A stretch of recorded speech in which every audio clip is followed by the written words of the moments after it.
Welcome to the M1 Fitness Podcast. I'm your host, Marcus Sadu, and today we've got an amazing episode for you guys. We've got Bill von Hippel on the show. Bill is an evolutionary psychologist, and I originally came across his work on Joe Rogan. He's also been on some other big podcasts like London Real. Super smart guy. We delve into a whole bunch of really, really interesting topics, in my opinion. And I think this episode is going to be really useful for you guys as far as understanding our foundational evolutionary tendencies and how to work with them as opposed to against them. So I hope you guys enjoy this episode. Let's delve right in. Bill, welcome to the show, man. Thanks so much for joining me. Delighted to be here, Marcus. So I'm curious, how did you get into the whole evolutionary psychology game to begin with? What interested you originally? Yeah, good question. I mean, it's a lot of people think that it's sort of tangential to the work of a psychologist, and I thought it was important but not central for the longest time. But eventually I decided that it was really central to understand people because as I kept looking at the way humans are today, I'm a psychologist and I just study human interaction, we would always end up with, our theories would always be something like, well, that's what makes people happy, that's why they do it. Or that's what makes people feel a positive sense of self-esteem, that's why they do it. But our theories never answer the question, well, why does that make you happy? Or why does that increase your self-esteem? And so I've started to realize more and more I needed to go back in time and try to get a better sense of where we came from and the evolutionary pressures on us over time in order to understand why our motivations are the way they are today. Gotcha. So correct me if I'm wrong, but Earth seems to be about 4 billion years old, more or less. But how long have we been evolving for, and when did things really kick off for us humans? That's a great question, too. So, look, we have confidence intervals around all of these answers, right? We don't know exactly, and sometimes one way of answering the question gives us a slightly different date than other ways. So we can date fossils, we can use molecular clocks inside our DNA, and those tend to give us an answer that's similar, but also has confidence intervals around it. So with that sort of typical academic caveat, humans have, the way we are today, physiologically, have been around for 200,000 to 300,000 years. And it's been about 6 to 7 million years since we separated from our chimpanzee cousins.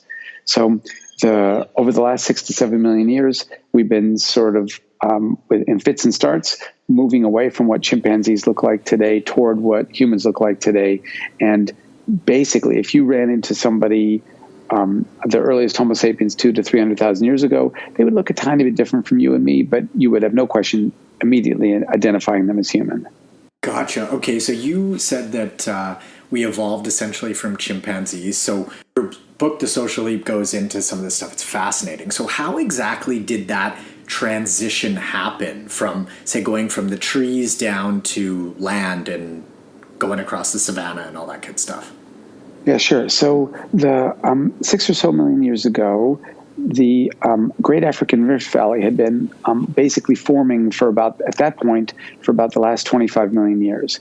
And so what that is this great big sort of tectonic zipper that runs from the Red Sea in the north down to the coast of Mozambique in the south. And what's happening is that Africa is actually tearing into two pieces. And this is due to tectonic activity, much the same way that, at one time, all the Earth's continents were one landmass, and then they separated and some of them smashed into each other again.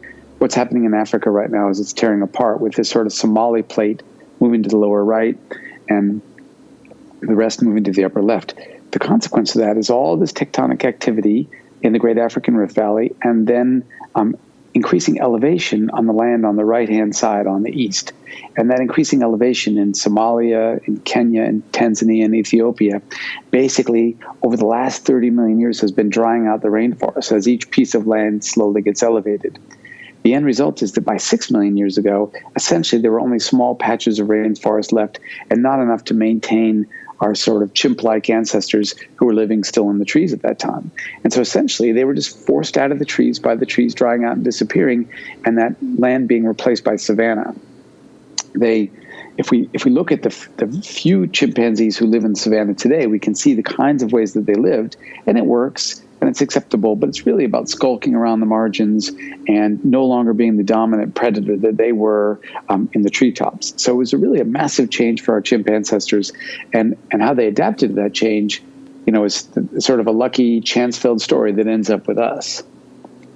Yeah, so if we could delve into that story a little bit, that would be great, because, I mean, the risk of coming out of the trees and venturing across the savannah would have been massive, but obviously the pressure to do so would have had to been just slightly more or a lot more in order for us to decide to do so, or the chimpanzees to do so. So how did that sort of play out?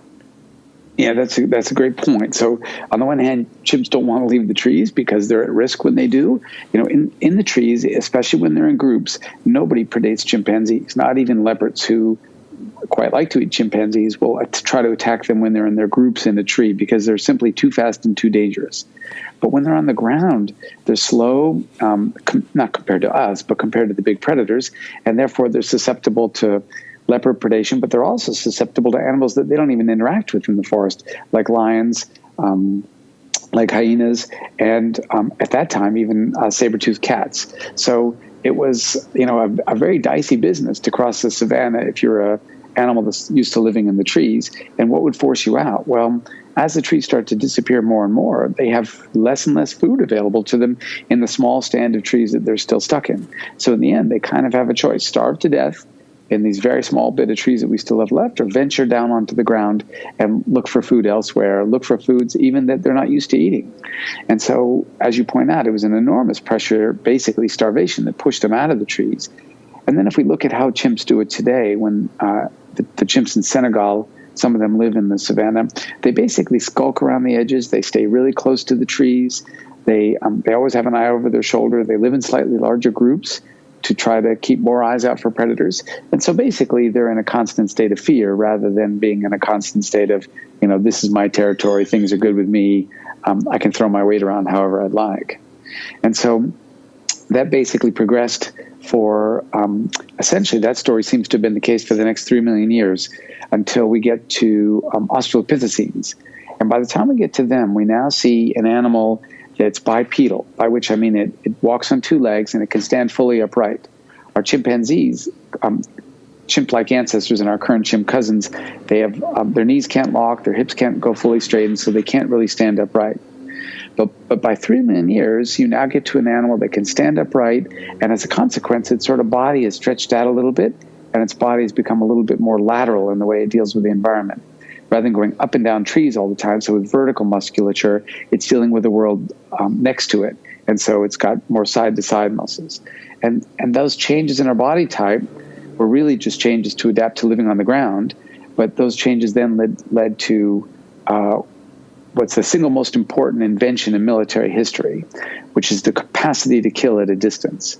And so once Australopithecines had this more lateral body, that's where the muscles are side to side, they're in a much better position to throw. And throwing now changes everything, because if an animal attacks you, like imagine that you're attacked by a large animal like a lion, or you decide you want to attack it. Well, probably you and I and 100 of our closest friends could easily kill it with stones if we just jumped on it and bashed it to death, but it'd be a guarantee that whoever got there first is going to die, whoever got there second is going to die, third, fourth, and fifth are probably going to die, and probably only by the sixth person, when the lion's mouth is pretty full, do we have a decent chance of surviving this attack. But if you can throw rocks at it, if you can pelt it from a distance, suddenly lots of animals can attack it with safety from a great distance. And so Australopithecines seem to be the first of our ancestors who developed this capacity, and that completely changed everything about how they lived their life. It completely changed everything about what their position was going to be on the savannah. And that's the story that eventually led to us. That was a beautiful explanation. So your theory around being able to throw and kill at a distance, and with combination with sort of Yuval Noah Harari's theory of being able to work in large groups, how does that sort of lethal combination elevate us to essentially the top of the food chain? Because on our own, we're pretty weak and slow animals, but in these larger groups, we seem to be able to achieve a lot more. No, that's exactly right. And so it was this early pressure on Australopithecines that probably created what Harari talks about when he talks about our capacity to work in large groups. So if you look at chimpanzees, they don't like to cooperate with each other. They like to work alone. They will hunt together on occasion because They can surround monkeys and they have a slightly better chance, for example, in hunts like that. But as a rule, if you look at them in the laboratory or in the wild, you see their preferences to work alone and that they're fundamentally competitive with each other. If you look at humans, we're fundamentally cooperative with each other. We, of course, can be quite competitive, but our orientation is toward cooperation. And what we think happened is around the time of Australopithecines, when they developed this capacity to kill at a distance, suddenly there was enormous pressure on them that they could benefit by cooperating.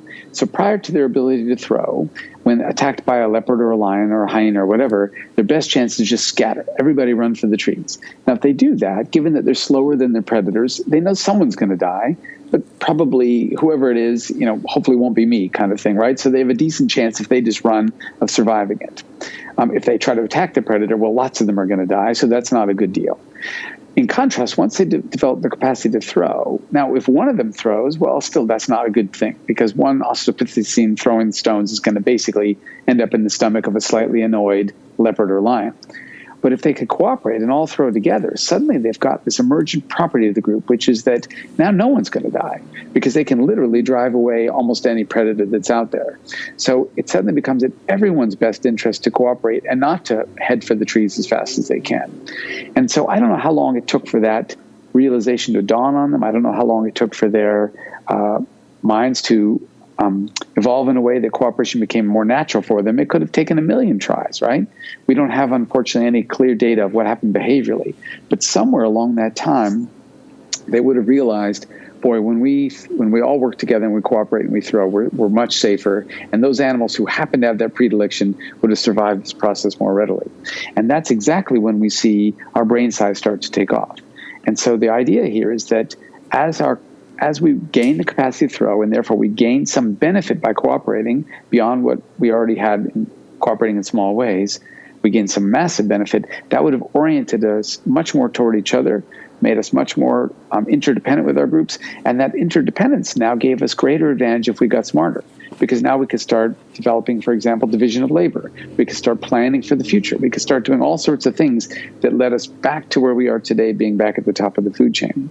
And you don't see any of those early capacities in Australopithecines, but by the time you get to Homo erectus, which is our ancestor that first appeared about 2 million years ago in Africa, and actually it doesn't look exactly like us, but it starts to look much, much more like a human.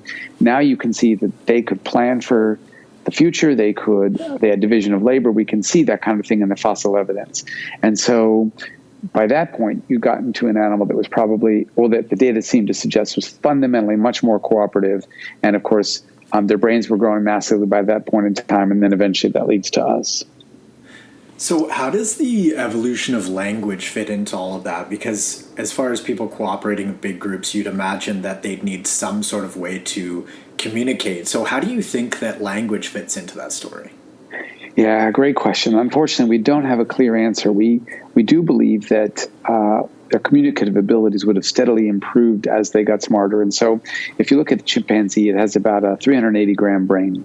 And they can communicate a few things. You get to Australopithecines 3 million years later, we're only at a 450-gram brain, so they probably could communicate a tiny bit better. By the time you get to Homo erectus, you're now looking at a 960-gram brain, and so there's much greater capacity to communicate. But what we don't know is how that communication was conducted. In all probability, it was largely sign language, but it's also possible that they're starting to get voluntary control of the voice box and starting to supplement that with different complex sounds and maybe even grammar. It's not until we get to humans that we obviously have clear evidence that we have the kind of enormously complex communicative structure that we have in place, and that allows us to do things like you mentioned, cooperating in very large groups. But remember, our ancestors never had any desire or need to coordinate very large groups because they lived in such small groups.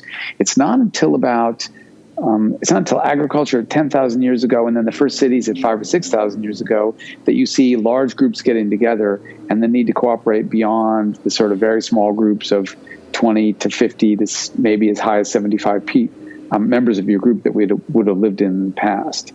And so our communicative abilities that we now have enable us to live in the extraordinary large groups that we now have, but that's very modern. Gotcha. So Evolving in groups obviously has advantages and disadvantages, one being more mating options, but then the instant drawback of that is more competition. So I'm super fascinated by how we began to show signs of quality, or essentially separating ourselves and being more desirable so we can pass on our genes versus somebody standing next to us passing on theirs. Yeah, that's right. So you've got these competing qualities, right? You've got to worry about the bigger your group, the more dangerous you are, the better you can protect your group is against other groups or against predators. So that's a big advantage. And there's also a lot more mating opportunities, but there's also a lot more competition for those mating opportunities. And the one thing that makes that work out really well in the case of humans is that there's lots of ways for us to skin that particular cat. And so if you look at lots of other animals, there's really only one way to get a mate. For example, if you're a dung beetle, you have to be able to roll a really large ball of dung so that you have something for the infant, the babies, the eggs that are laid to eat. They eat this dung, and that's what's going to attract a female to you. If you can't roll a large ball of dung, well, you're out of business. But if you're a human, there's lots of ways that you can attract a mate. You could be the best storyteller in your group, and so you have value to your group by passing on knowledge and entertaining people. You could be the strongest in your group. You could be the best hunter in your group. You could be the kindest and the most generous, and so people know they can count on you. And so the enormously complex ways that we live, being much more complicated than a dung beetle, with many different ways of making a living and many different ways of working within our group, allow us to have lots of different ways to be of value to the group. Now, that still means that the competition is there, but at least it means that, a little guy like me can say, well, all right, I'm never going to be the toughest in my group. Let me find another way to be valuable. And I think that's what all of us do. We try to find the ways that we're different from everybody else, but in a positive way, because that allows us to contribute some value to our group, which in our ancestral environment was critical if we were going to survive and mate. Gotcha. So are there some primary differences between males and females when it comes to signifying quality, or are they sort of the same across the board? How does that play out? Well, lots of the ways are the same. And so both men and women are looking for somebody who's kind, somebody who's honest, somebody who is cooperative, somebody who's intelligent, all those things, somebody who's physically fit. That matters to men and women. But of course, there's also important differences between men and women and the challenges that they face. And those differences can lead to differences in what we look for. So for a female to be fertile is very difficult. She has to be able to make a larger sex cell than males make. An egg is much bigger than a sperm. But much more importantly than that, she then has to be able to carry it. She has to gestate, so carry it to term for 9 months. And then she has to be able to lactate. And in her ancestral environment, that was typically for about 2 years. So for a woman to do that, she has to be young and fit and strong. And so what men tend to look for in a mate are signs of what we regard as physical attractiveness as humans. We've evolved to regard these as signs of attractiveness to women because what they do is they correlate with fertility, like youthfulness, like hourglass shape, things like that show that a female is fertile and can reproduce. Now, fertility is so easy for males that women are less concerned about that. But they have other concerns. They would like a male who is strong and can protect them because we have sexual dimorphism, in part protecting them from other males. But they would also like a male who is ambitious and can gather resources, because it's so hard for them to raise their offspring. They want a guy who's likely to be able to help. And to be able to help, he needs to, in our modern world, earn money and things like that. But in the ancestral world, it was the same. Ambitious, be a good hunter, etc. And then he also needs to be generous with those things when he returns home with them. And so women tend to be more oriented to resources and ambition and signs that he'll share them with her. And men tend to be more oriented toward her physical attractiveness. We all have a certain amount of complacency in us, but we all have drive in us to different degrees as well. But it seems that neither complacency or drive equate to feeling content or happiness. So why do we have both? And then how can we sort of realistically tote that line? Yeah, look, it's hard, right? So on the one hand, people are ambitious and they have some project in mind. It could be work, it could be social, it could be just at home in the yard kind of thing that they really want to achieve. And on the other hand, we have this desire to be sort of lazy and take life easy and relax and socialize. And so we evolved a motivational system that drives us to achieve more, but that's a really kind of dirty trick, if you ask me. And what that motivational system does is it drives us to achieve. It makes us feel happy if we achieve, but it forgets to tell us that happiness won't last. But nonetheless, it's super important that happiness won't last, because otherwise, if you could be permanently happy based on one achievement, well, then you'd never be motivated to achieve again, and everybody else in your group would pass you by. And therefore, you would end up with the lowest status in your group, and you'd never successfully mate. So in order to make sure that we remain high in status, we have this motivation to achieve, that when we succeed in whatever our endeavor is, it does make us happy. It depends, if the success is big enough, it can make us incredibly happy. But then that happiness is designed to slowly fade. We evolve for that not to last, so that over time, our motivation to achieve will reemerge, and we won't be left behind by the other members of our group, but we'll get out there, killing more saber-toothed tigers or mammoths, mastodons, or in our modern world, trying to get another promotion, trying to do a better investment, trying to build a better home, whatever the case might be. Yeah, it's interesting because that new normal sort of normalizes very quickly, and you buy that new car, that wears off pretty quick. I see it with weight loss all the time. People lose weight, they're super stoked, and then afterwards that becomes sort of the new normal, and it's just a regular thing, and then it's very easy to slip back into old patterns and habits. So it's a tricky one. It's a very tricky one. And the problem is that we tell ourselves, if I could only lose 20 pounds, or if I could only get that promotion, if I could only get her to go out with me, I will be happy forever. And the reality is you won't. You will be happier, and depending on how big the achievement is, it will last for a while. But as you point out, we quickly adapt to that new presence. Now, on the positive side, we also adapt to things getting worse. I mean, think about this COVID world that we live in. Somebody told you, oh yeah, you're not going to be able to leave your house for a long time, and you won't be able to do all these fun things you were doing. You'd say, oh, I'm going to be permanently unhappier.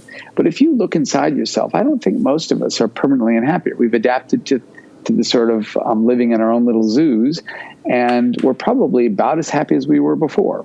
So we can, in the same way that things that make us happy don't last, it's also, fortunately, the case that things that make us unhappy don't last, because we adapt to that new normal and we start to look up from it or down from it. So in the same way, I guess the analogy for me is you get in a hot tub, and when you first get in, it's like, oh, this is too hot, I can't bear this. But as you slowly sink into it, you're like, oh, this is comfy. And after a while, it doesn't even necessarily feel hot at all. And that's essentially the way happiness and all these other emotions work as well. Yeah, that's a really important point. It obviously works both ways. So I'd love to get into your 5 keys to happiness. So the first one is community. What sort of role does community and playing our part in community contribute to our happiness? So our ancestors were unsafe if they were ever outside of their community. If they were wandering alone across the savannah, they were highly likely to become dinner. Remember, one person throwing isn't going to protect himself. And that even holds in a much more modern world. Imagine that you were dropped alone in the forest by yourself. You'd be sad, scared, and probably someone's dinner pretty soon. But if you were dropped in the forest with 20 people, you guys would make plans, you'd make traps, you'd eventually be fine. And so we just did not evolve to want to be alone. In fact, we evolved very strongly to want to be with others. And we don't want to be with just random others. In an ideal world, we want to be with others that we know well, and so therefore we can predict their behavior, and who know us well, and therefore accept us as we are. And for almost all of us, what that means is community. And so the community that you grew up in is typically that, but of course we often move into new jobs and new places. And what makes those situations work if we can find new communities to embed ourselves in.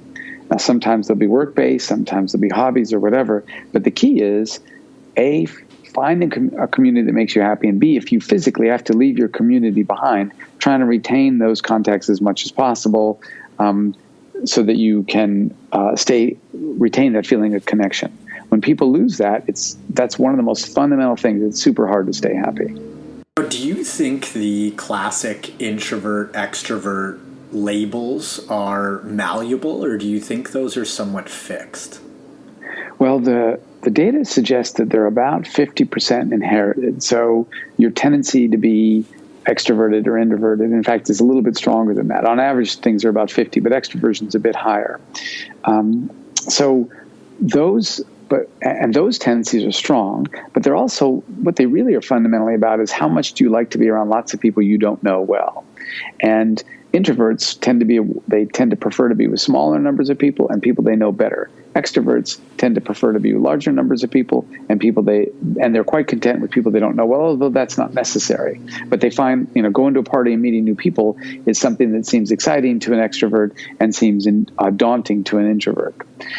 But both of them have a strong need for community. And so an introvert often has times that they want to be by themselves, but it's an incredibly rare person who wants to be alone all the time. It's happened, because there's always people way out on the ends of the tails. But most introverts are most comfortable when they have some alone time, but also quite a bit of time with people who matter to them. It may only be a few, but nonetheless people who matter a lot to them, their sense of community. Yeah, that makes sense, because I've hung out with people that are more the merrier kind of people when you're out and about in groups. I'm like that.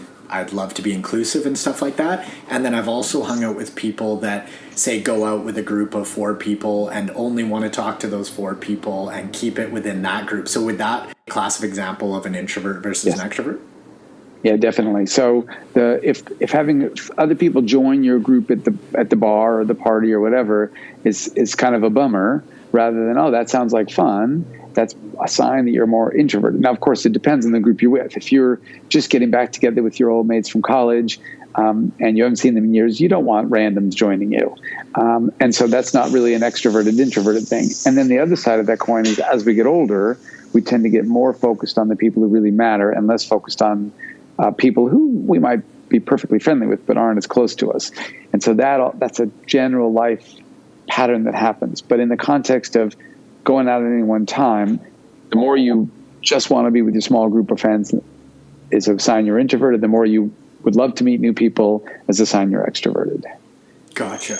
Okay, so we also have this sort of inherent need to be liked and approved of. Is that a result of evolving in these larger groups and you being so dependent on your other group members for survival, do you think? Like, where does that come from? Yeah, that's exactly where it comes from. And so if people in my group don't like me, then I'm at real risk of being tossed out. The day I fail to come home with any giraffe that I've hunted and they already don't like me, they're going to be like, well, Bill, we've had it with you. See you later. Or I'll wake up in the morning and literally they're all gone.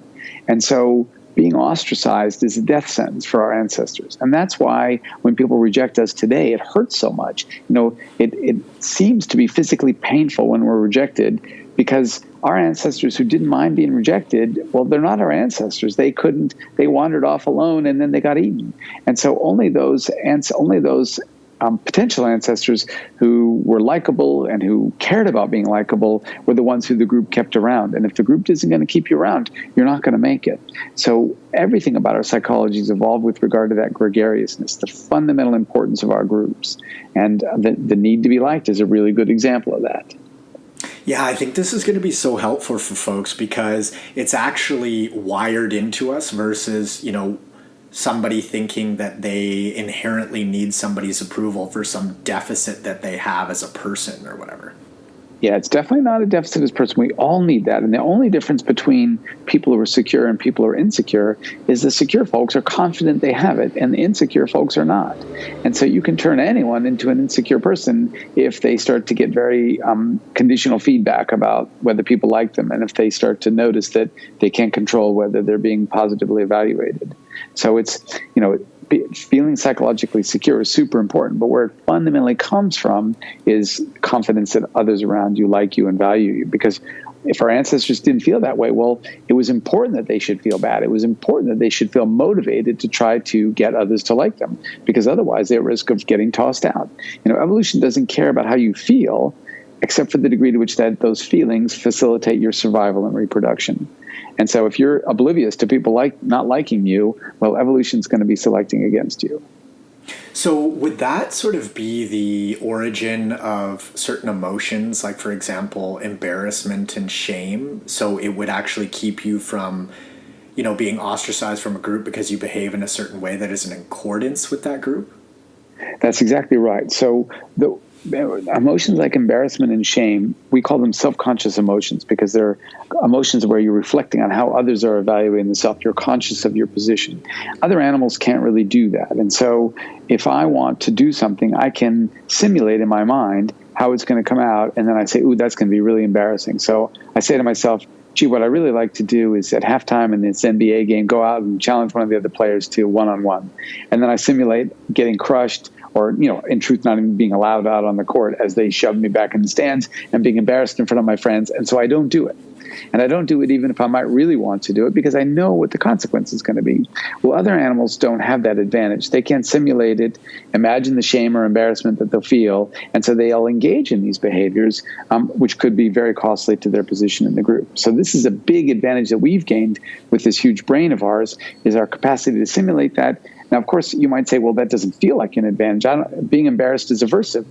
Feeling ashamed is aversive. That's true. But the fact that you can feel it prevents you from doing those things so many times that it actually benefits you in the long run because you end up suffering a lot less than you would otherwise. Yeah, absolutely. That's really interesting as far as the imagination goes. Now, number 2 is shared thoughts and emotions. And this sort of just reminds me of people wanting to hang out with other folks that are like them, right? Like we just sort of have this inherent pull to want to hang out with people that are like us and have the same opinions and all that sort of stuff. Well, we do. We have a fundamental pull to try to be with people who share our feelings, and that's definitely true. But we also have a fundamental pull to try to share our feelings of those we're with, and so we seek for what's called the sense of shared reality. And the evolutionary reasons for it are very good. For our groups to be effective on the savannah, they all have to agree what's a threat and what's an opportunity, and they have to orient toward dealing with those things as threats and opportunities. And if no one in the group can agree, well, then the group is no better than a collection of individuals. But if the group can agree on what threats and opportunities are, and better yet, can agree on the best way to get to neutralize threats and to gain those opportunities, well, then the group can become super effective.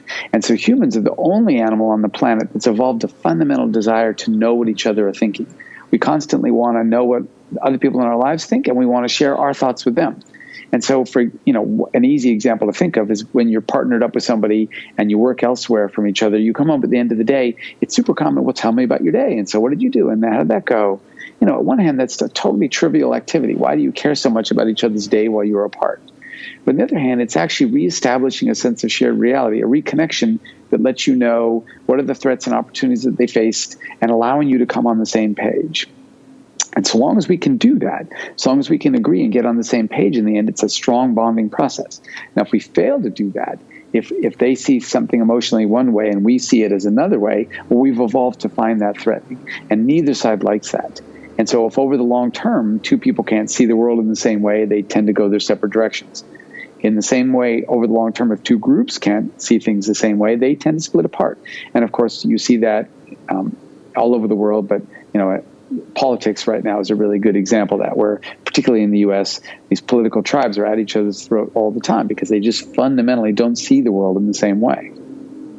Yeah, that's so true. Now, how does assumption play into that? Because I find myself assuming a lot of, say, what other people are thinking or what their intentions were and all that sort of stuff, where I could just ask, but for some reason I choose not to, and I assume. Like, is there something going on from an evolutionary perspective around assumption?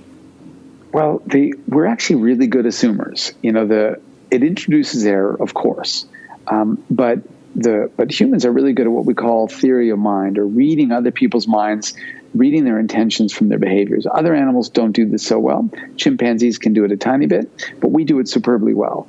And so what we don't realize, we're so good at that we make assumptions all the time. Now, sometimes we know we're making assumptions. We say, that statement that person made was ambiguous. And now often the person who made the statement wanted it to be ambiguous. They're trying to ask you out on a date, but they don't want to be crystal clear in case you reject them, so that they can still have their honor intact, or their pride intact. And so we introduce ambiguity sometimes on purpose. And when we do that, then other people often feel like, I'm assuming X, well, let me run with that. Now, on the one hand, you think, well, we could just check our assumptions all the time, but in truth, we can't. People find that pretty tedious if you're constantly asking them, what did you mean by X? And so in the end, we're actually forced to rely on our assumptions constantly, we can kind of test them gently by, I think she's asking me out on a date. Let me see if I can go down that pathway, but without being too clear myself, and see if we agree on something or whether I'm just misunderstanding her. And so you can, again, because language is complicated, you can use it in ways that are somewhat ambiguous but suggestive to see if things are progressing the way you think they are or if they're not. And of course, some people are much better at this than others. They tend to pick up these cues much better than other people do. Now, how does exaggeration play in there? Because you mentioned earlier about a sign of quality being a good storyteller, and comedians are some of the best storytellers in the world, but they obviously exaggerate a lot, and it makes the stories much more interesting. So how does exaggeration play in there? Well, the key for exaggeration is that it allows us to make sure that the people who are telling the story and listen to the story share the same emotion. And so if I tell you a story that's a tiny bit disgusting, you might go, oh, that's no big deal. And I'm kind of disgusted because for me, it's kind of gross. And now we don't feel the same. And then there's not that bond. And so I can solve that problem by making it more disgusting, by exaggerating. And so rather than seeing dog poop on the sidewalk, I slipped and fell on it, or it got on my clothes, or now we're all in total agreement that it's disgusting. And so what comedians do is, by exaggerating, they guarantee that their audience feels the exact same way that they do. And then we can make sure that things that are funny by virtue of their outrageousness or their violation of expectations or whatever, we can make sure that they're truly violations because they're not so subtle that we don't get it. And we can make sure they're truly outrageous, etc. And so exaggeration is a strategy we all use, and we all do it whenever we want to make sure that somebody feels the same way about something as we do. So if my boss slightly snubbed me and I'm not even totally sure that maybe she didn't even notice me, so I'm not totally sure it's a snub, but it made me feel bad. Well, now I need to turn up the volume a little bit so I can make sure that everybody else sees it as a snub like I do. So rather than saying I walked by her and said hello and I'm not sure she heard me, I say I walked by her, said hello, she looked at me and didn't even answer. And that now becomes more clearly a snub. It's an exaggeration. It didn't happen, but it allows me to make sure you go, oh, that's terrible. And now we feel the same way. And so comedians do it to make their stories more entertaining and to strengthen the emotion that we all feel, to make sure it's all the same. But in truth, we all do it all the time. Right. Yeah, that makes sense. Now, how about compulsive liars? Because I've come across a couple compulsive liars in my life, and I just find it bizarre because eventually I feel like the people are going to find out, right? And then they put their pattern recognition skills on and sort of notice the next time and the next time and the next time that these people just seem to be lying and their stories aren't adding up. So what would be the evolutionary pull to just straight up lie? Yeah, it's a bad strategy that some people nonetheless adopt. As you point out, it's pretty rare for people to do it constantly. We all lie a little bit, but it's pretty rare for someone to do it constantly. And I suspect that what they're doing is that they're inept at exaggerating in ways that ensure a shared reality without actually violating the fundamental truth of the story. And so let's take for example, I don't know if you remember when Trump was first running for president, he talked about having seen videos of Muslims dancing in the street after 9/11. Well, those videos don't exist, so we know it's a lie. But the question then becomes, well, if he'd been a little bit more skilled, how could he have communicated the same thing to his followers, but not as a liar? And I think what he could have done is very simple, which is say, I know lots of people were happy about it. They were too clever to display their happiness out there in the world where we could see them. But I know that behind closed doors, these people were celebrating America's cost. And so if he had not just out and out lied by claiming to have seen videos that don't exist, I think that he could have exaggerated much more subtly, and then people would believe him. So you take somebody like that who lies repeatedly, and you could say, well, other people are doing the same thing, but much more socially successful by making sure that the stories that they tell have the same quality, but don't actually have the verifiable aspect of that can be found to be not true. Gotcha. That's a cool distinction. Yeah, it's funny because it seems like the more and more I look at myself recalling stories or things that happened, you talked about the example with your boss, it's almost like we're just constantly trying to persuade people of 24/7 of sort of our experience. Yeah, absolutely. We're trying to persuade them that the experience we had was meaningful and that the meaning was the one I interpreted it to have. And, life is a story of persuasion. If you're the biggest, strongest, smartest, richest, meanest, whatever in the group, you can force people to do what you want. But most of us can't. And so what that means is that to be a success in the world, you have to plant your ideas in other people's heads. And if you can do that, that is, if you can persuade them of your view of the world, well, you're guaranteed to be a success because now they're on your side and they're trying to make the world go the way you want it to go. And so we've all evolved to be these persuasion machines. And some of us are really good at it. We're really subtle and we can communicate things that seem really true. Others are not so good and they come across as exaggerating. And then others, of course, are completely hopeless. They're identified as serial liars and they end up having very little influence. So number 3 is activities and experiences over material things. I love that. And it sort of brings up the idea of comparison. And you gave an example when I watched your talk around a hedonic treadmill that we're just sort of constantly running on. So can you explain that a little bit for us? Sure. So it turns out there's a really lovely research by Van Boven and Gilovich, and they showed that they asked people what they spent their money on, whether it was an experience or an object that they just wanted to own. And it turns out that buying things to own doesn't make you happy in the long term. Pretty soon it becomes the new normal. It's the example, the car you gave. If you just want to buy a car to have a nice car and admire it and have everybody go, wow, what a nice car, pretty soon it doesn't make you happy anymore. You adapt to it.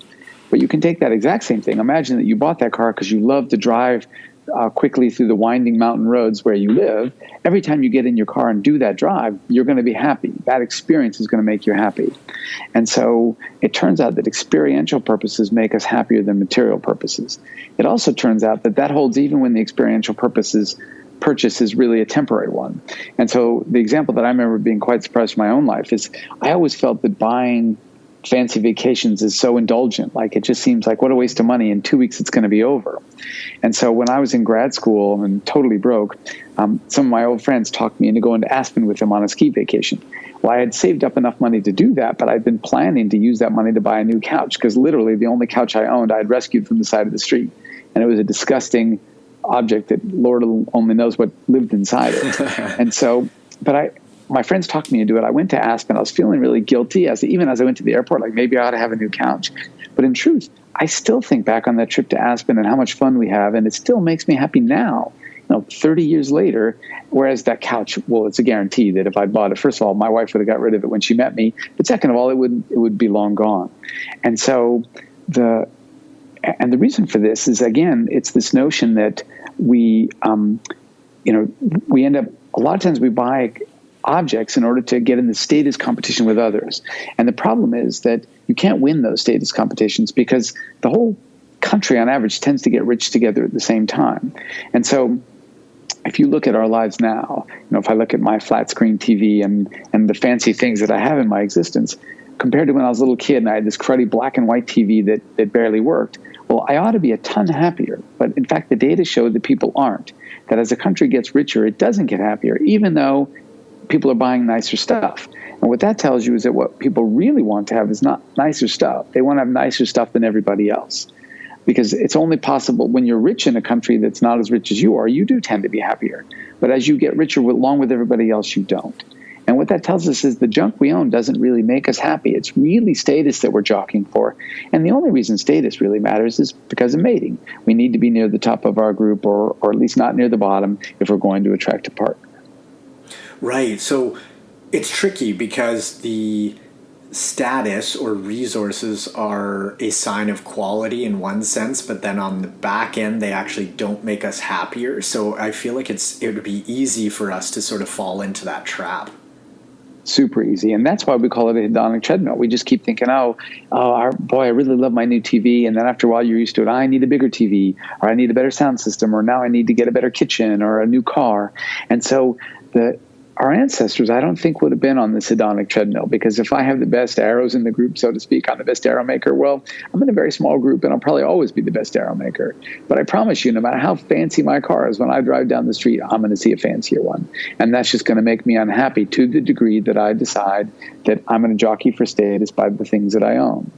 And so it's not easy because we evolved to do this. But if you can try not to jockey for status by the things you own, if you can try to spend your money on having great experiences with your friends, those will continue to make you happy, once you've met your basic needs, of course. And And those experiences also, they accumulate in somebody, and they give you a sense of status as well. Like, boy, I've had this really fun life. I've got great friends. We've done lots of wonderful things together. They don't even need to be expensive things, just things that we've enjoyed each other's time together. So it's not easy, because we've evolved to try to get into the mating game, men in particular, by gathering resources. But it is the case that you can, if you remind yourself of that fact, you can put it aside and try to focus on the things that actually do make people happier over the long term. So do you have any recommendations around people using social media then? Because it is sort of just this constant comparing game of people's highlight reels and stuff like that. Man, it's bad. That's tough. Yeah, it's really bad. I mean, the thing is, we just did not live in a world that people could curate.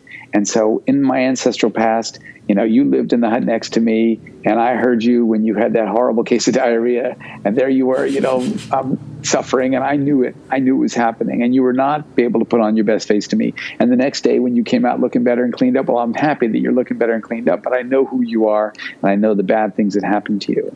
And now we live in a world where all you can put up is this one perfect vacation, or the photo that you took from just the right angle, or that lunch that you had, or whatever, and it just makes your life seem so much better than it really is, which is fine, except for the fact that it makes mine seem bad by comparison.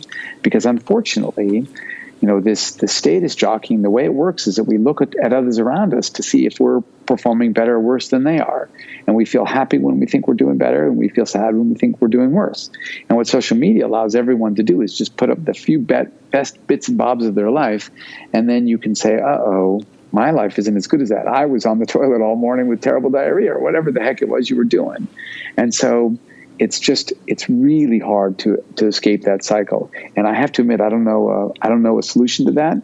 I know that social media, it makes people happy if they consume it in small doses and they use it to supplement their ongoing social relationships. I know that it also makes them unhappy if they do it in large doses and they use it to replace their ongoing social relationships. And so it would be nice if the creators of social media could find a way to short circuit our tendency to put up just our best moments. But I don't know of a way to do that everybody would agree to, right? That we wouldn't then try to game as well, because it's human nature to try to game every situation to take advantage of it and make ourselves look a little bit better. Yeah, and ironically, all of the big companies that run these social media platforms understand our evolutionary biology very well, and so they set these things up. The same with the food industry. They set these things up and give us exactly what we want. No, that's exactly right. And in fact, there's a lovely book. An old friend of mine, Adam Alter, has a book called Irresistible, where he goes through exactly that problem of how they've set technology up to be irresistible in a way that regular face-to-face interaction isn't. But even though regular face-to-face interaction actually is better for us and is more fun and has all those positive qualities, they make the technology hard for us to resist. Absolutely. Now, number 4 is sharing stories. And I'd love to get your input on how learning itself fits in here to the happiness puzzle, because we would have had to have learned and be learning on a constant basis in order to survive in the best way possible, whether it be, that berry doesn't work, it's poisonous, or whatever it is. But how does learning fit into this? So we're unique in the animal kingdom in the sense that we rely on learning way more than any other animal. Most other animals only learn a little bit across their lifespan, and as a consequence, it's much easier for them to quickly grow to maturity and become a viable adult. We have so much that we need to learn. We're born so empty that it takes us, more than 10 years to become close to a viable adult. During all that time, we need the protection and care of actual adults. And so that the negative side of that is it's so difficult for us to have babies. But the positive side of that is that we can learn to live in any environment on this planet. And so we're much more adaptable than any other species. We occupy every single niche that exists. But we also have another feature that makes us much more adaptable, and that is our incredible communicative abilities. So coupled with our ability to learn is our ability to tell others about things. And that gives us an enormous advantage over every other animal, because every other animal, basically, when they're born, they have to start at ground zero, and everything that they learned when they die dies with them. And so the next generation's starting right back at ground zero and can't can't ever move beyond it. They can't improve themselves. Whereas human beings can ratchet the learning of prior generations and scaffold upon it so that we build up and know more and more with every generation. And you can see that super easily if you look at what school kids learn today. They're learning about Darwin and Copernicus. They're learning about the great geniuses of just a few hundred years ago who knew things that nobody else knew ever before them. And now, a 6-year-old kid knows that. So it's our amazing ability to communicate that allows us to do this. And what that, in our modern world, what that means is that culture and science move incredibly rapidly. In our ancient world, what it meant was that we didn't have writing and we didn't interact with so many different cultures, but we still could take advantage of the learning of others. And so if, let's say, you had just come back from a hunt and you were attacked by a lion, well, you could tell me how you were attacked and you obviously escaped it. So you did something right. And now when I hear your story secondhand, it's incredibly valuable to me because I go, wow, look how bit up Marcus is, but, I just learned this incredibly valuable knowledge that he has, and I didn't get bit at all. And so human beings would have evolved a really strong predilection to enjoy hearing stories because they were so valuable to them. And then, of course, to the degree that they're valuable to us, we value the people who tell the stories, and therefore we would have also really evolved a strong tendency to want to tell stories and to want to be good storytellers as well. And so because as a species, learning is so important to us, to our survival and success, and because we're so good at communicating, storytelling became tightly interweaved with that. And we know today, for example, that when hunter-gatherer groups, the ones that still exist, when they gather around the fires in the evening, they start telling stories. And those stories have a very different quality to the interactions that they share during the day. They're much more important things. They're about how to live your life in those communities. And that in turn suggests that maybe the invention of the control of fire long ago is part of what started to really help us out and allow us to free ourselves up from the day-to-day activities we need to do, give us some time when we're safe from predators because we're near a fire, we're kept warm, and now we could sit around and relax and enjoy and tell stories and share important lessons. And so I suspect that all these things became intertwined with each other and our really strong predilection to enjoy listening to stories and to enjoy telling them as well. So if we were talking about stories at night and learning experience about life and stuff like that, what were people talking about during the day? I'm curious. So during the day, they're mostly the social and economic issues of the time. And so what that means if you're a hunter-gatherer is who brought home what food objects, who's having difficult or good relationships with whom. And so it's the kind of thing that you might just call gossip.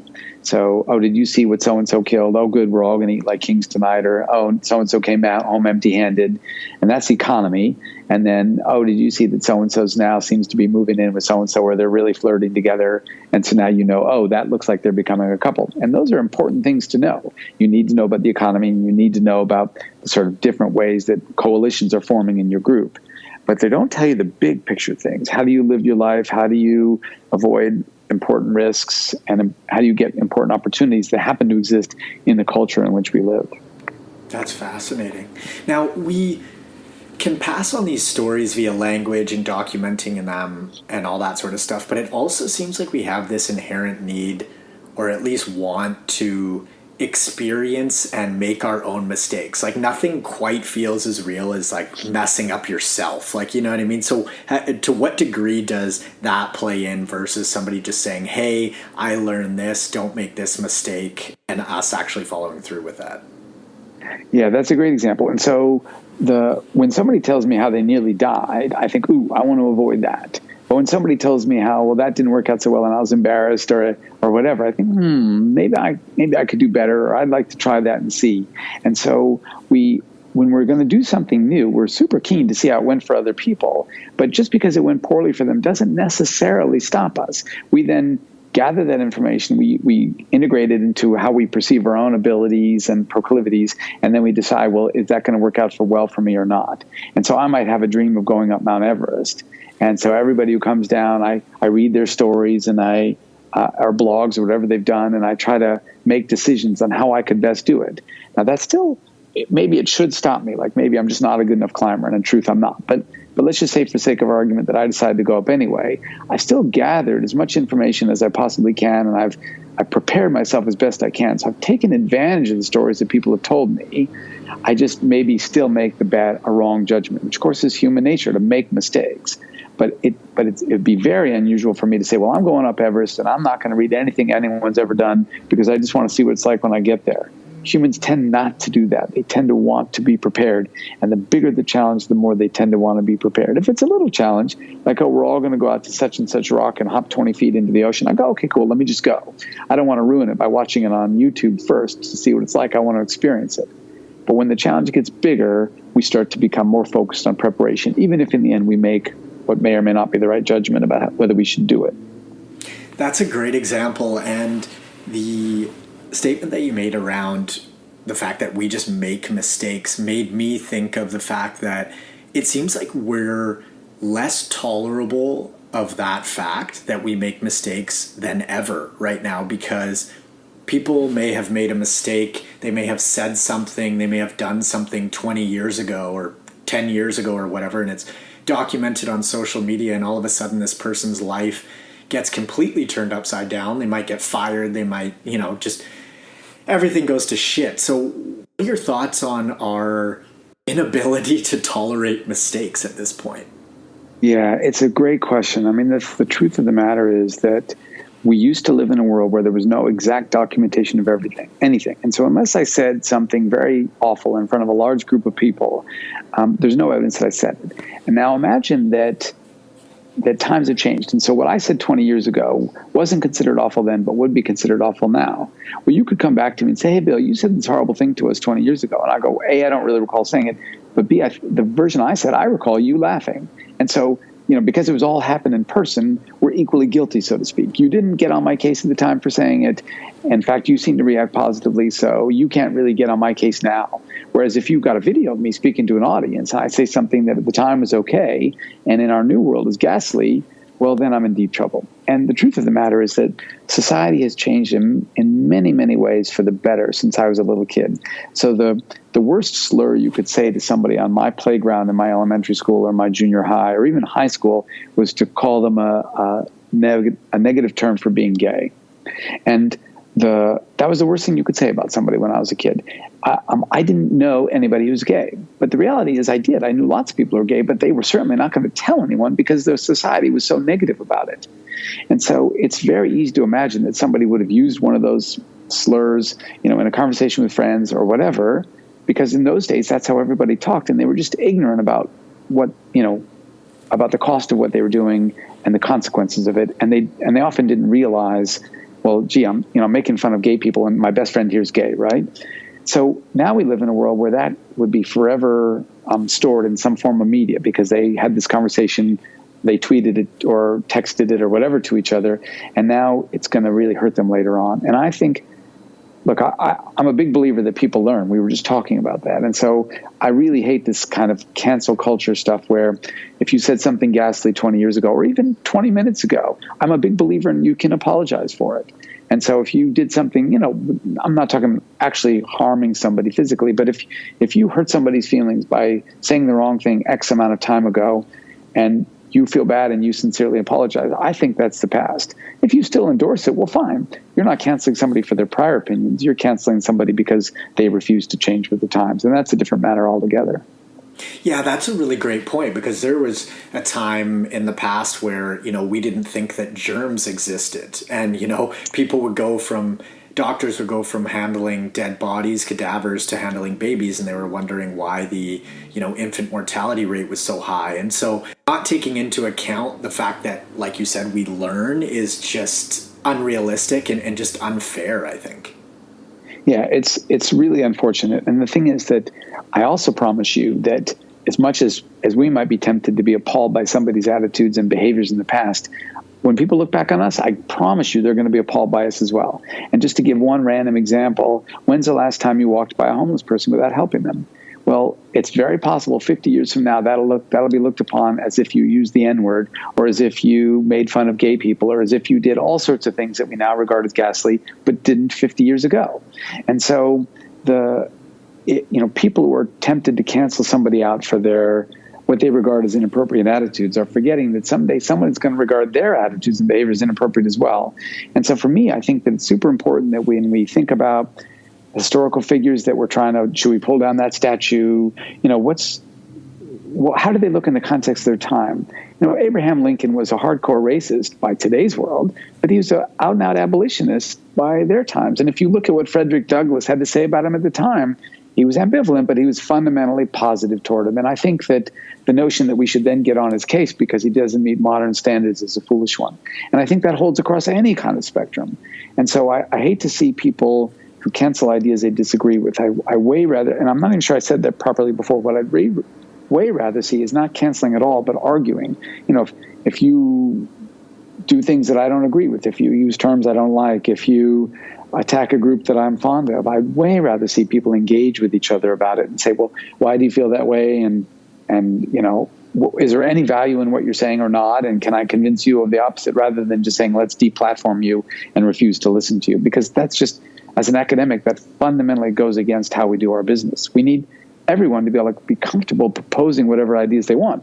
And if we find those ideas obnoxious, or if we think they're wrong, we need to be able to argue with them rather than try to cancel them and pretend they didn't happen or ignore them. Yeah, I totally agree. And it ironically, deplatforming people goes against open communication, free speech, and learning, because we want to look at every side of an issue, no matter how crazy it sounds. Okay, if it's nuts, then we can debunk it and have a civil conversation and get all the ideas out on the table. But deplatforming just seems like not the way to go. Yeah, it's bad. And so recently there's an example of an academic in Michigan State who they're trying to deplatform because he said that it's an interesting question to investigate if there's genetic differences between different ethnic groups. And it may or may not be an interesting question to me or you, but the fact is that as an academic, it's allowed for that to be an interesting question to him. And the person should be allowed to pursue anything that he wants. We could potentially find that idea offensive or threatening, but it doesn't change the fact that it's literally, it's a scientific question that, like any scientific question, a person should be able to examine. In the end, what I suspect would happen is that people would find good news. Oh, these differences that we were worried that might be there, well, they're not there. But people aren't even allowing themselves, people like him, to look for that kind of news because they find the process itself so threatening. And that's just fundamentally goes against academics. It goes against what we're about, which is this notion that everybody should be able to explore things that interest them, and they have to then be truthful about what they find, right? Yeah, totally. And it squashes curiosity, which is just a shame. Yep. And in class, when I go through some very complex data sets of my students and I say, so what could explain this? It might be a domain where, let's say, males are outperforming females. And I know somebody's thinking, well, men are just fundamentally better at that, but they're afraid to say it. And so I always say to them, well, let's explore the possibility that men are fundamentally better. And then we go into the data and see what it shows. Because students are just worried, well, if I even have that idea, I've committed some kind of crime. Well, no. As scientists, we should consider all ideas viable until we can rule them out. And so there's no crime in having an idea. There's a crime in trying to squash it without thinking it through. I'm curious now, what are, if any, some of the biggest disparities between men and women when it comes to things like interest? You look at STEM subjects as a huge topic right now. What are some of the things that you've seen? So interest is a great example. We know that on average, so first of all, people often talk about that women are underrepresented in STEM, and that's actually not quite true. Right now, half the PhDs in the United States in STEM disciplines go to women, so they're absolutely equally represented. What is true, though, is that they're underrepresented in some areas of STEM and overrepresented in others. And in fact, you can predict the degree to which they're underrepresented in an area by the degree to which that area relies on mathematics and is focused on objects rather than being focused on other humans. And then the question becomes why. There's lots of arguments about this. The data are changing constantly, so I can't say I know the answer. But what I can say is that the data that we have so far are suggestive that women are choosing STEM disciplines not because of discrimination by people in the discipline, not because they can't do it, but because they're less interested. And the best data I know that show that are the data that when you look at men and women who are really good at math, and you also ask the question, well, are they really good verbally? Well, some people are really good at math and not so good verbally, and some people are really good at math and also really good verbally. If you look at people who are really good at math and not good verbally, they tend to go into the sciences. But if you look at people who are really good at math and really good verbally, they tend not to go into the sciences. And then if you look down inside those groups, you find that, well, who's really good at math and not verbally? That tends to be men. who's really good at math and verbal? That tends to be women. But men and women with those profiles behave exactly the same as each other. So a man and a woman who are really good at math and not good verbally have an equal probability of going into the sciences. A man and a woman who are both really good at math and both really good verbally tend not to go into the sciences.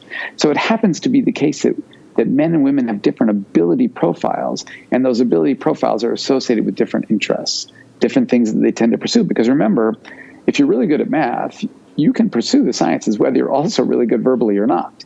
But what's fascinating is that if you are also really good verbally, you tend not to, or at least not the physical sciences. You may be more likely to go into the social sciences or the life sciences.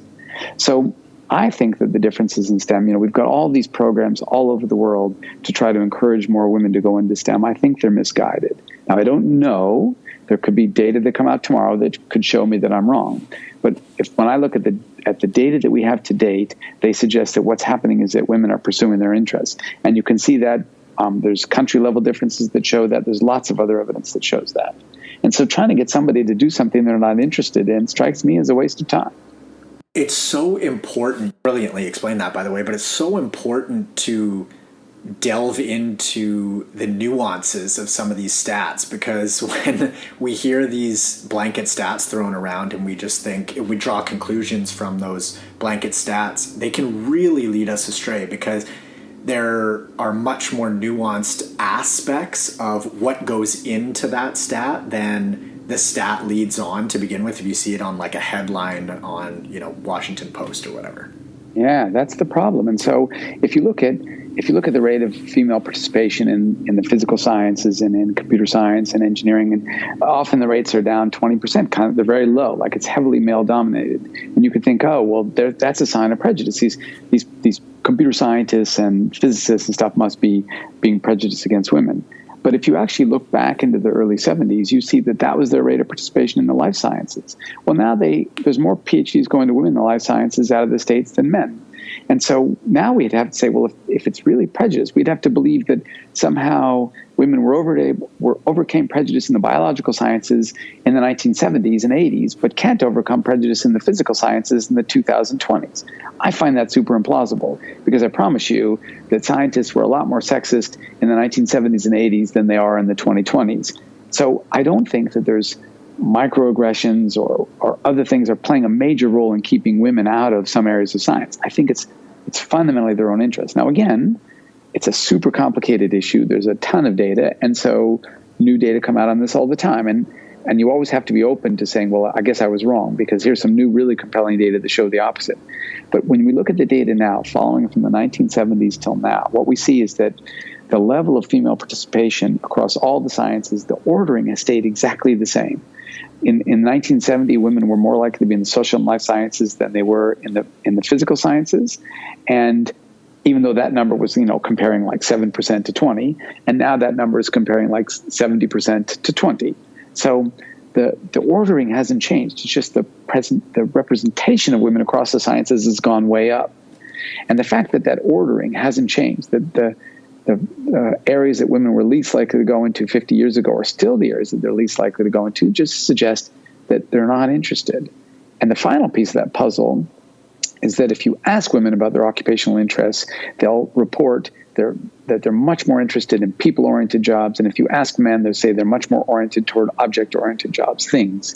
Now, not everybody, of course, there are overlapping distributions, but that's this incredibly stable difference of opinion. It emerges across millions of people. It even emerges among the most intellectually gifted humans on the planet. So the super duper smarty pants, who are 1 in 10,000, they show the exact same difference, where with the men more interested in objects and things, and women tend to be more interested in people.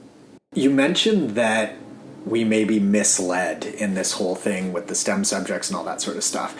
Do you think that the denial of the fact or potential fact that men and women are just different and have different interests and stuff is playing a part in that? Or what do you think it is?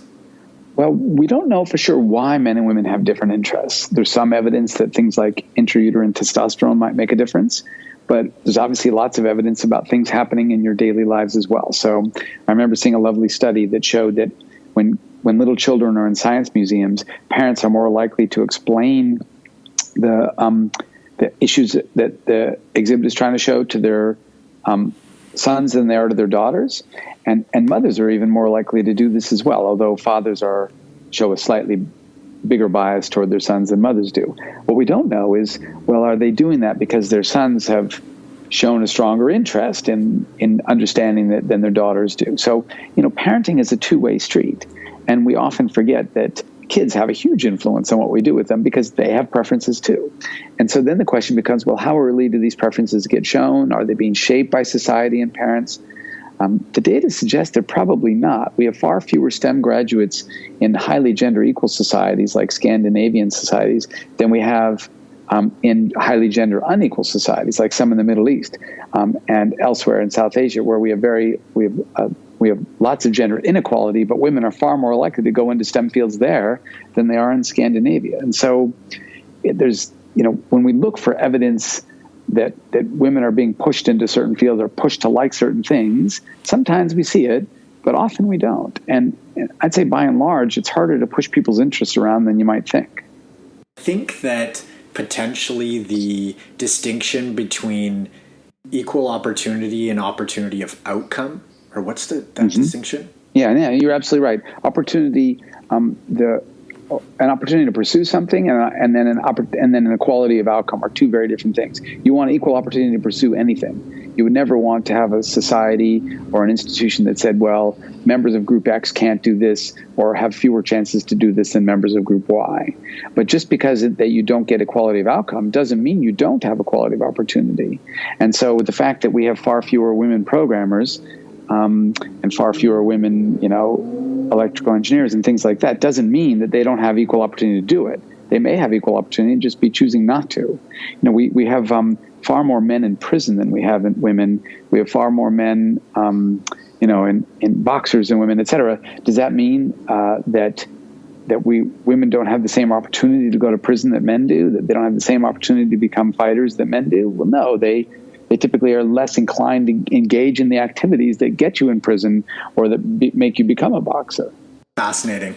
Now, let's get back to number 5 here. So you talk about good long-term relationships. So the first question that pops up for me around that is, are we inherently monogamous? Well, that's a great question. We do know that monogamy exists in every human culture, but we also know that there's a little bit of sneaking around in every human culture as well. And people who can, through whatever means, have more than one partner often do.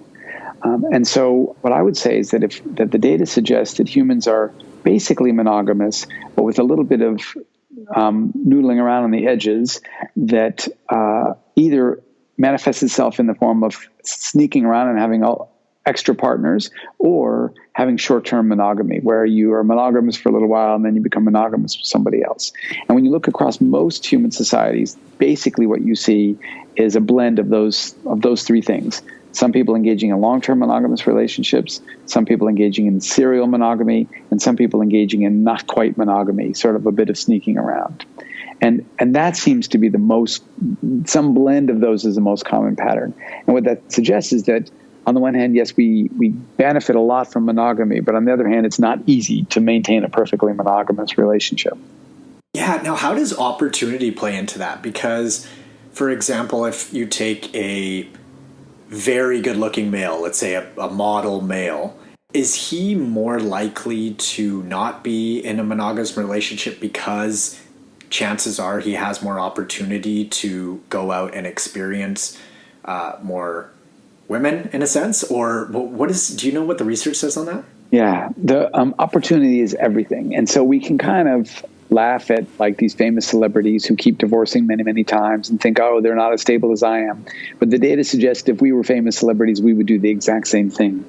And so when you look at, for example, people who live in rural versus urban areas, if you live in a rural area, you're much more likely to stay in a monogamous relationship because there's far fewer other people that you could start a relationship with. Whereas if you're in a big city, everyone who walks by is, wow, there's a new opportunity. Maybe my current relationship isn't so good after all. And so the upshot of that is that we know that when we put random people in situations where they have more opportunity, they become less interested in their monogamous partners. And so what that suggests is that if we were models or super duper rich or whatever the things are that the opposite sex likes, we would find ourselves engaging in a lot more short-term uncommitted relationships simply because we could. because human beings evolved to take those opportunities when they presented themselves, largely because they didn't present themselves that often. A strategy of indiscriminate mating wasn't very available to almost anybody in the past because there simply weren't that many people in their group.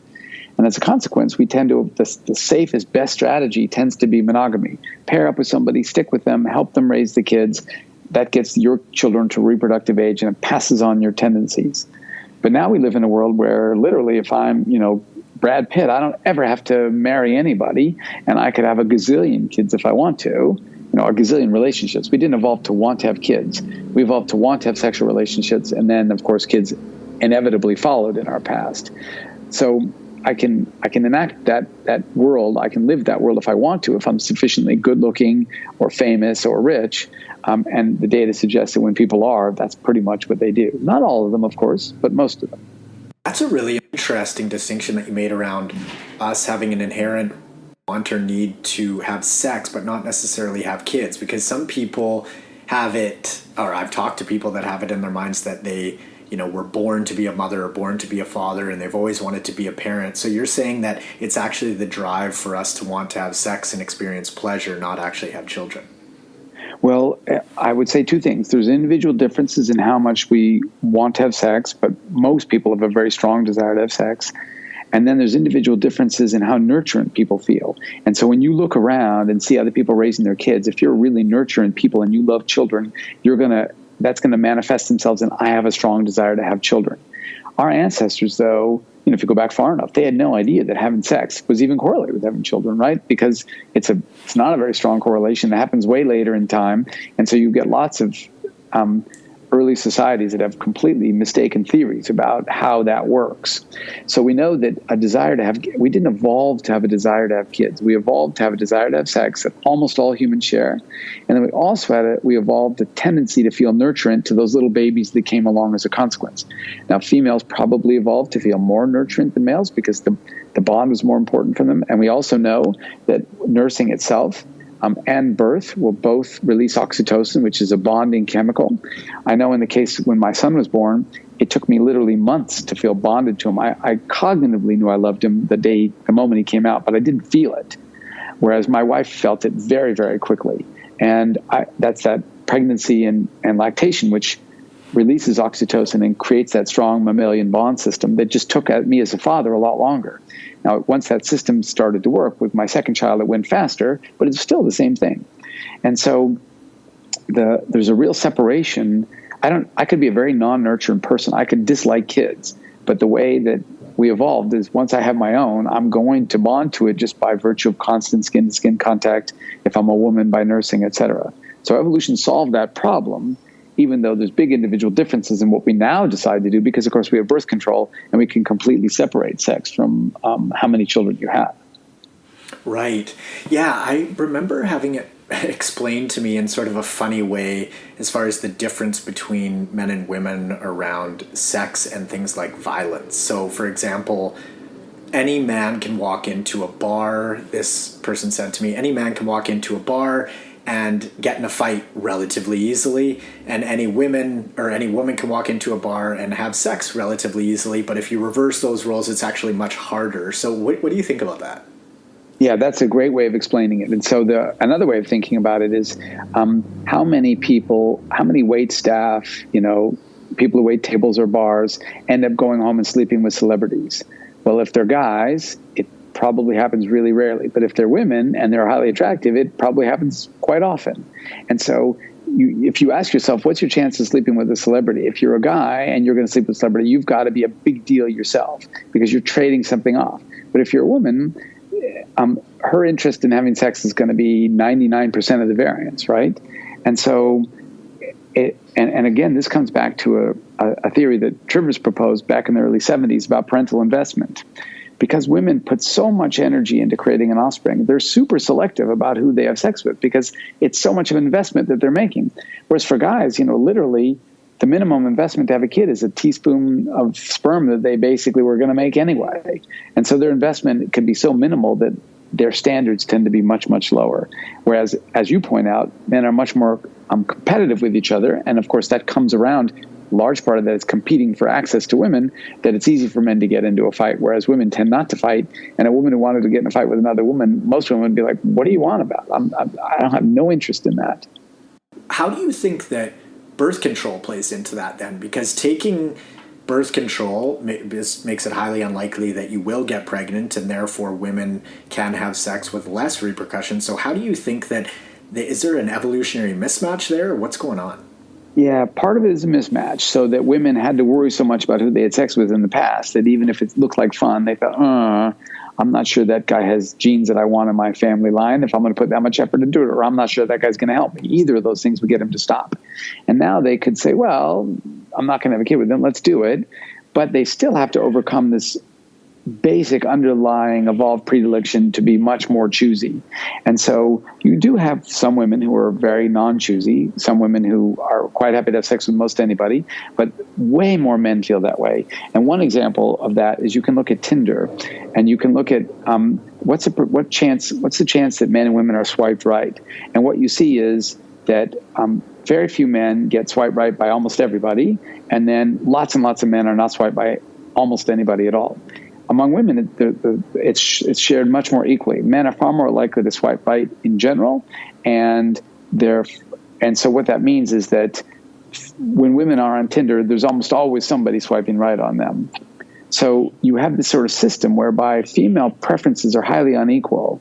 And if this were a country, all the wealth would go to a very small percentage of individuals, and all the female interest is going to a very small percentage of men, whereas the male interest is shared much more broadly among the women because, again, this notion of inherited pickiness or choosiness. Basically, there's a small percentage of men that are having sex with a far larger percentage of women, and then a lot of men that are just out of the sexual pool in a sense completely.